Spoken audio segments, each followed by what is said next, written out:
د هغې نه بعد وی د هدایت پرهیزګارۍ پاکدامنۍ او مالدارۍ دعا یعنی څلور خبرې دي هدایت پرهیزګاري تقوا پاکدامني یعنی د فحاشۍ نه بچ پاتې کېدل او مالداري مالداري د ټکي خو بله خوږي که دې دپاره دعا واورئ هدایت موږ ټول ورته محتاج یو چې الله نیغه لار راکړي او راته وښیي او هغې ته م راواړئ پرهیزګاري تقوا ته موږ محتاج یو پاکدامنۍ ته محتاج یو چې رب العالمین هم د هر قسمه غلطو نه او د فحاشو نه وساتي مالدارۍ ته محتاج یو د الله رزق دی چې موږ له پراخه راکوي څوک ته انکار کوي نو دعا به یاده کړه عبدالله ابن مسعود رضی اللہ عنہ روایت ته امام مسلم راوړی دی امام ترمذی هم راوړی امام ابن ماجه هم راوړی عن النبي صلى الله عليه وسلم أنه كان يقول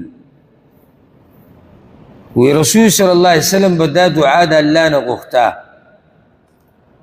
اللهم إني أسألك الهدى يا الله زتانا سوال کوم د هدایت دا دعا سوق غواړي رسول صلی الله علیه وسلم سم مسله تیر وته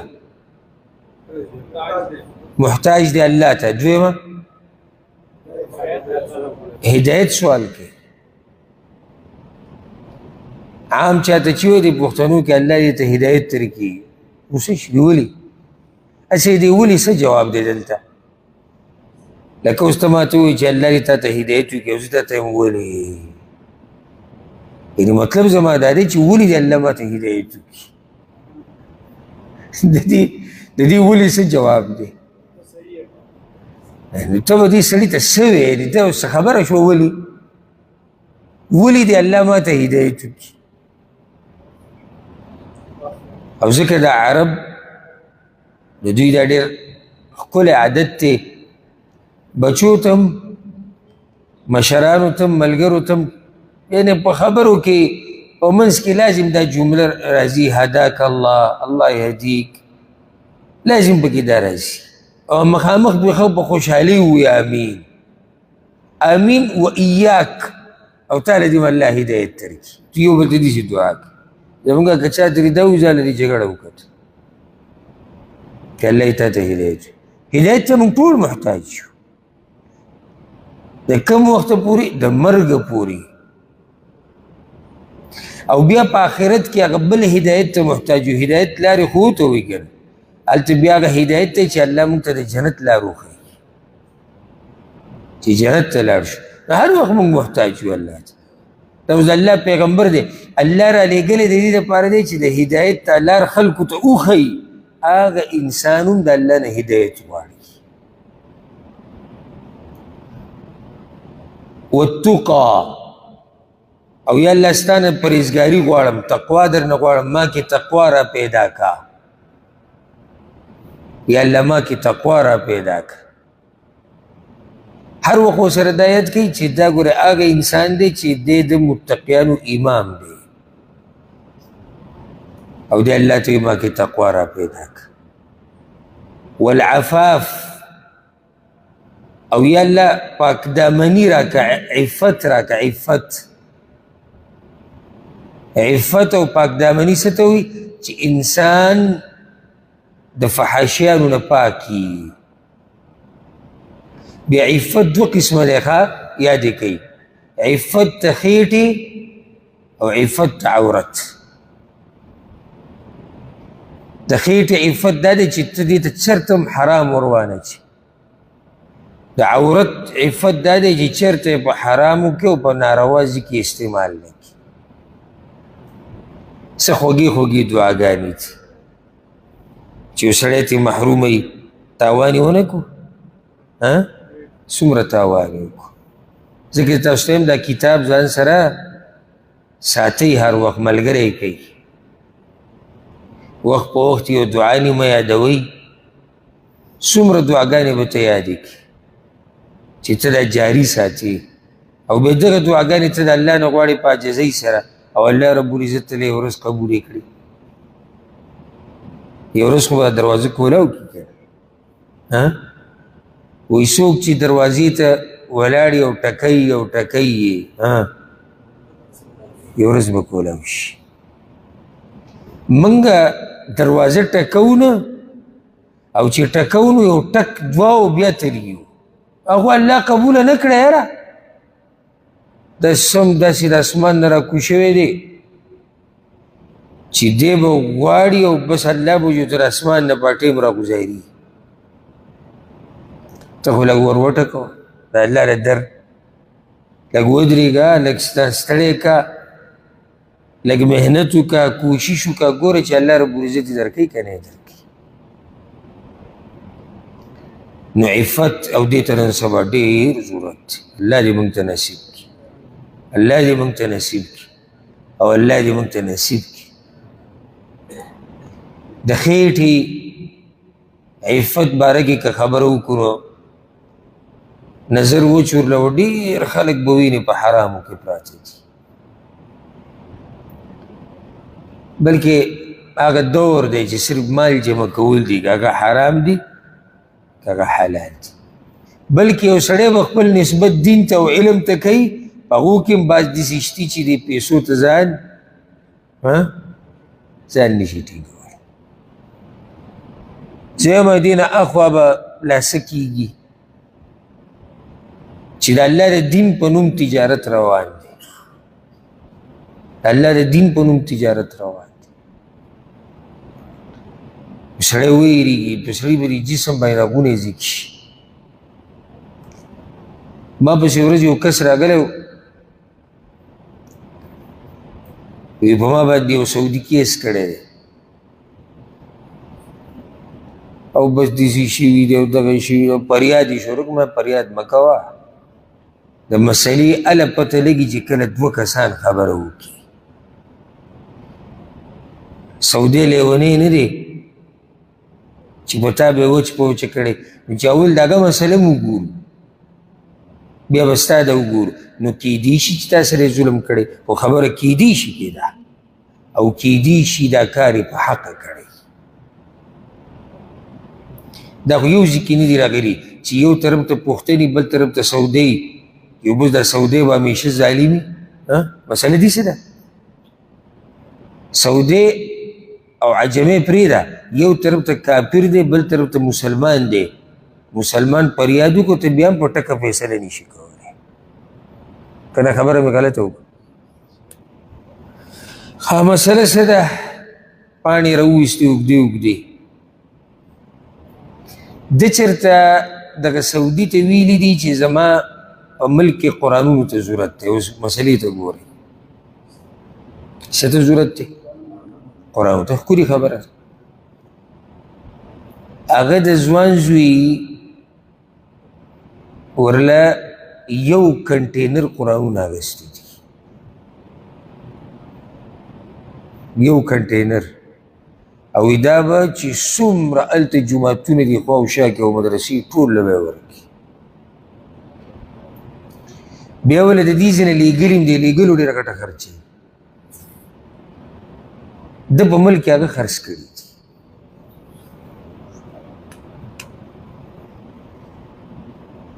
هغه سعودي ته چا ویلي دي خبر شوی ابې کیس کړی څومره لوی ظالم و څومره لوی ظالم و چې غریب دی خو ځان له دې وخوري که نه هغه ته ما د وتو دروازه دا ده نه غوځه دي او لاخر سړی دی چې صرف یې د باندې کیس کړی دی. حیا تا کې نشتی شرم په تا کې نشتی د الله نه ته نه یېرېږي. قیامت په ورځ چې الله تا راونیسي چې دا خو زما په نوم و ته به څه وایې الله ته دوکه دې کول هغه دې په دین کې وکړه او بدنامي اوس دغه عربی چې کوم ځای کیني که دا قصه به دی کوي او که سبا له ته په دې عربي پسې ورغلې چې یاره دې څه ضرورت دی کله ګزارې د باندې ونه کړو لکه چې د هغه به اوس وایي چې دا اوس دغه قصه روانه ده ټول هلته دا زمونږ دا خو ما ګورې یو قصه ذکر کړه داسې ما ته دومره قصې معلومې دي که نه چې ته به حیران شي دا ږیره به یې اوږده کړي د الله د یرې نه دې ګیم دپاره پټکې سپین ټوکی به راچولی جي بس تپوس چې وکړي تپوس یې چې وکړي نه جومات شتي نه مدرسه شتي نه علم شتي هېڅ ورسره هم نشتي خو صرف دا پیسې راټولې وخوري د هغې د لاسه یعنې دغه خپل خباست وکړو خو بیا چې هغه کوم حقدار دي د هغوی پکې پته نه لګي هغه یو ویډیو ډېره مشهوره شوې تاسو به لیدلی یو کس یې راټینګ کړی هغه خو له منډه په ګاډي باندې باقاعده سپیکر لګولی دی او زمونږ علاقې خو ښار نه پرسان دی چې څه دي زړه غواړي کوئ هسې دې ملک کې دې څوک د چاندې دپاره ډبې کېږي که نه ځه څوک دې نر شي دې جومات دې دروازې سره دې ډبې کېږي قانون دی ملک آباد دی تپوس کوي دا څوک دی او څوک نه دی ته اجازت اخیستی د حکومت نه ستا ځای کوم ځای کې دی اول به حکومت وګوري چې هغه تا سره منډه والی شي که نه شي د هغې نه بعد به د حکومت سره ته داخله وکړي نو که هغوی دې اجازت درکړو نو هغوی به درته طریقه بیا وښایي ملکونه داسې روان دي هسې زموږ په دې ملک کې چې بدګماني نه ده کېدی چې ما نه نن بعض خلک خفه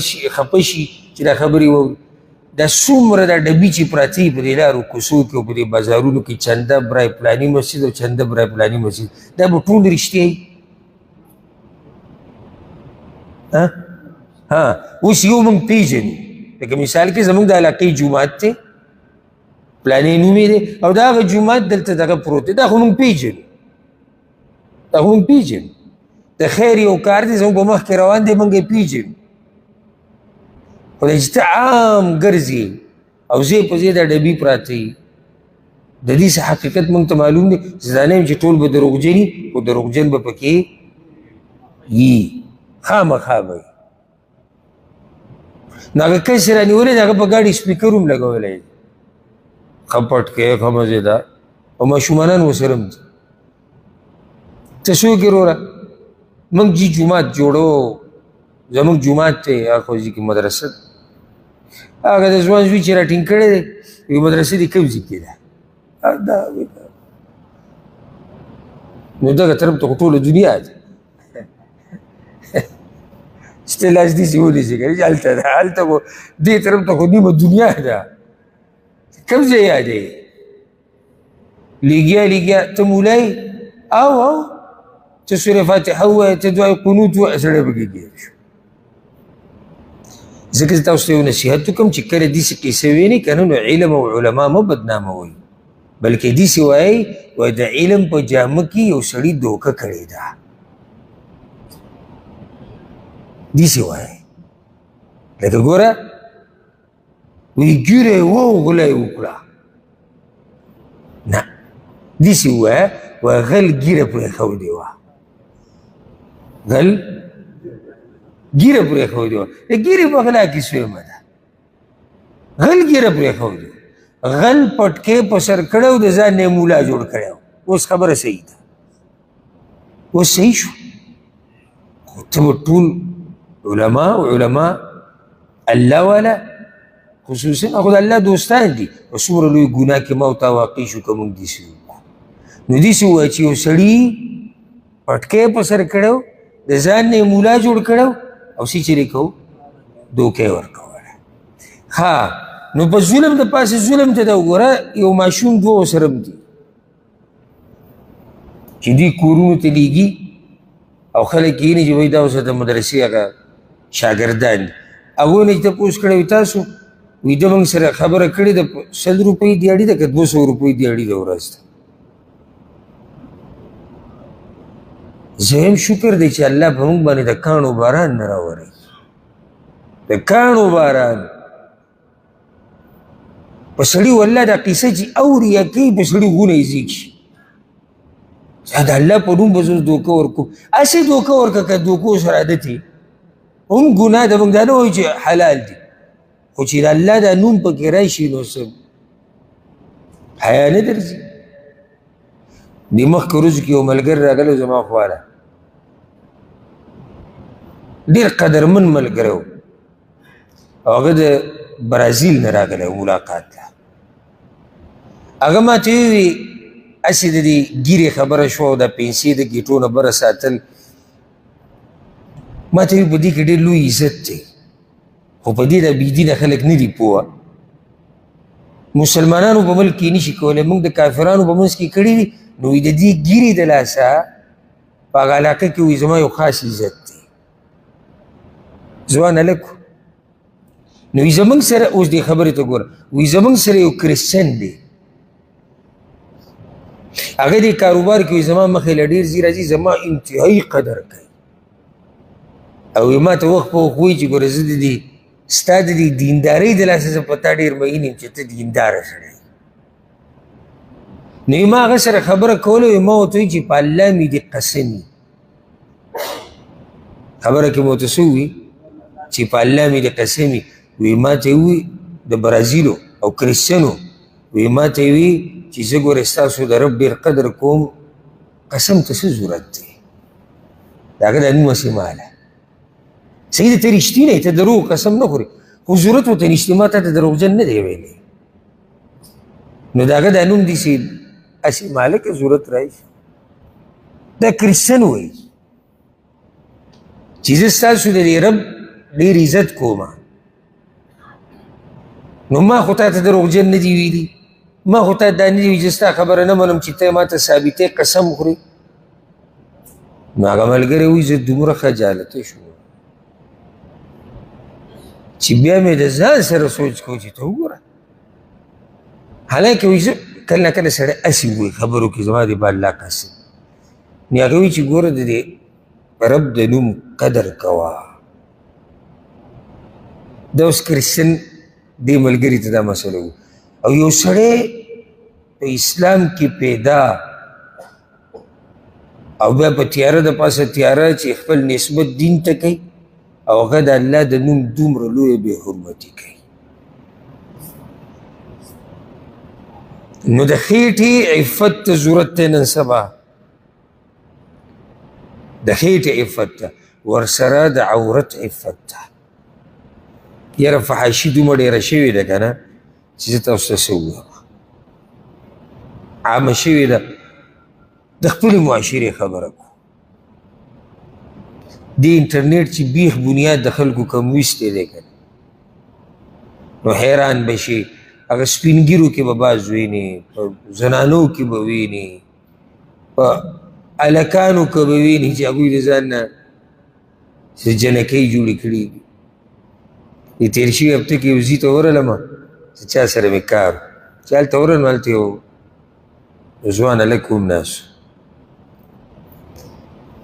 نو ډېر په مینه ما سره میلاو شو. الله یې د هغه قدر وکړي او الله یې ورته هدایت وکړي. غاړه کې امیل پروت و او لاس ته یې لاسبندی پروت و.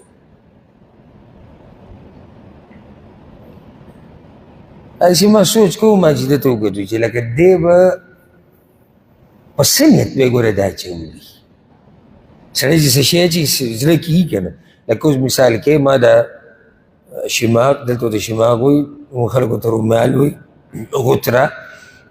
دا ما په سر ایښودی. ولې؟ یاره بس دا یو ښایسته نښه ده، د علم سره د علماو سره مزه کوي. بل دا چې د دې ملک یو عزتمن لباس دی. مسلمانان عموما عام ملکونو کې مسلمانان دا کپړه صادر موږ هم استعمالو، په دې نیت مې اچولی. اوس چې دی شیشې ته ولاړې او امیل دیزي کې بندوي، زنانې چې امیل واچوي بندوي، اکثر خیال هم کړی که نه، چې دی کله د امیل واچوي د کونډه بندوي، چې دا به دې په څه نیت اچوي. بیا صرف په امیل اکتفا ونه شوه،